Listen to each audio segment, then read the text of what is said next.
এখন বাজে 2:45 আর আমার কিন্তু এদিকটা পুরো কমপ্লিট হয়ে গেছে। আর আমি কিন্তু একদম মানে এখন মনে হচ্ছে আমি খাওয়ার থেকে এখন মনে হচ্ছে যদি বিছানাটা পেতাম, যদি শুতে পারতাম তাহলে একটু ভালো লাগতো আমার।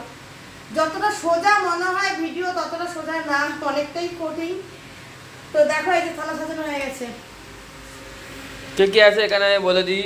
ভাত, মিনিকেট বাঁশকাঠি চালের ভাত একটা হচ্ছে, তার সাথে পাতি লেবু, এখানে হচ্ছে আলু পোস্ত, উচ্ছে ভাজা, কাঁকরোল ভাজা, স্যালাড, তার সাথে হচ্ছে ডাল, তা এখানে হচ্ছে ইলিশ মাছের মাথা দিয়ে পুঁই শাকের চচ্চড়ি, দই ইলিশ, মটন কষা, আর এখানে হচ্ছে কী কী আছে না, একটা ছানার জিলাপি, রসগোল্লা, আর একটা একটা হচ্ছে জিলাপি, পাঁপড়, চাটনি, এই মেনু। আর এখানে 1 গ্লাস মিনারেল ওয়াটার। আমার এবার শরীর ছেড়ে দিয়েছে, আর পাচ্ছি না। কারণ হচ্ছে এই দিকেও দেখো, এই দিকটা অবস্থা দেখো, এই যে এখান দিয়ে শুরু করে নিয়ে পুরো টেবিলটা দেখো, ডাইনিং টেবিলটা দূর থেকে দেখা, এই দেখো ডাইনিং টেবিলটা।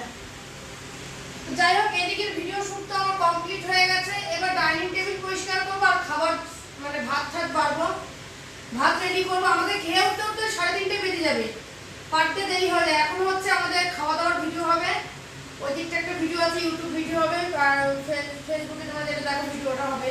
তো বন্ধুরা, এইসব ভিডিও করতে ভীষণ পরিশ্রম, ভীষণ খাটনি। মানে যতটা দেখতে সোজা লাগে যে অনেক রান্না বান্না, ততটা কিন্তু ততটাই কঠিন। আর আমার সঙ্গে যদি একজনের যদি থাকতো হাতে পাতে করে দেওয়ার মতন, তাহলে আমার এতটা খাটনিটা হতো না। হাতে পাতে করে দেওয়ার মতন কি, একটু যদি সবজিটা কুটে বেটে দিত, তাহলে আমি এদিকে রান্না করতে সুবিধা হতো।